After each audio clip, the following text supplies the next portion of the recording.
चार दोस्त 12वीं पास करने के बाद एक होटल में छोटी सी पार्टी कर रहे होते हैं और बातों ही बातों में चारों डिसाइड करते हैं कि आज से 40 साल के बाद आज ही के दिन 1 जनवरी को हम फिर से यहीं मिलकर पार्टी करेंगे।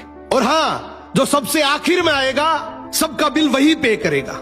होटल का वेटर भी ये सब देख रहा था, कहने लगा 40 साल बाद अगर मैं भी यहीं रहा तो आपकी ये पार्टी जरूर देखूंगा।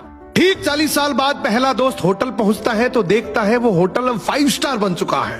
अब वहां पर सब कुछ बदल चुका है। तो एक शख्स उसे पहचान जाता है और कहता है सर बैठिए, मैं आपको पहचान गया, मैं वही वेटर हूं जो अब इस होटल का मालिक बन चुका हूं। वो कहता है क्या बात है। इतने में दूसरा दोस्त आ जाता है, दोनों की बातचीत शुरू होती है कि बिजनेस ग्रो कर गया, सब कुछ अच्छा चल रहा है। दोनों अपनी अपनी बातें शेयर कर ही रहे होते हैं कि तीसरा दोस्त भी पहुंच जाता है, लेकिन चौथा दोस्त अब भी नहीं आया।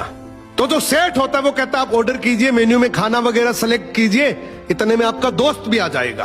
अब खाना भी लग गया, वेट करते करते काफी देर हो गई। उदास मन से ये तीनों दोस्त डिनर शुरू कर देते हैं। तीनों ने डिनर कर भी लिया लेकिन चौथा दोस्त अब भी नहीं आया। अब जब बिल देने की बारी आती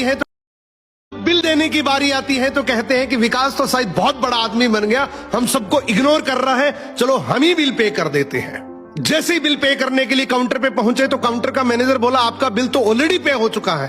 अब तीनों अपने चौथे दोस्त के ना आने की शिकायत करते करते होटल से बाहर निकले ही थे कि तभी एक सरकारी गाड़ी वहां आकर रुकती है। उसमें से एक लड़का उतरता है और तीनों के पैर छूते हुए कहता है मेरे पापा टीचर बन गए थे, मुझे कलेक्टर बनाने के काबिल कर दिया, लेकिन अफसोस मेरे पापा आज से 1 महीने पहले ये दुनिया छोड़कर चले गए।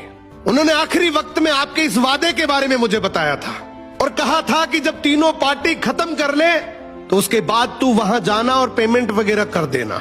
लड़का हाथ जोड़कर बोला मेरे पापा अब इस दुनिया में नहीं रहे, उनका वादा पूरा करने के लिए मैं आया हूं। अब ये तीनों नम आंखों से रियलाइज करते हैं कि हम 40 साल बाद ही क्यों मिले, 40 दिन बाद क्यों नहीं मिले। सपनों से हमेशा मिलते रहिए, इससे पहले कि कोई आपका अपना ये दुनिया छोड़कर चला जाए।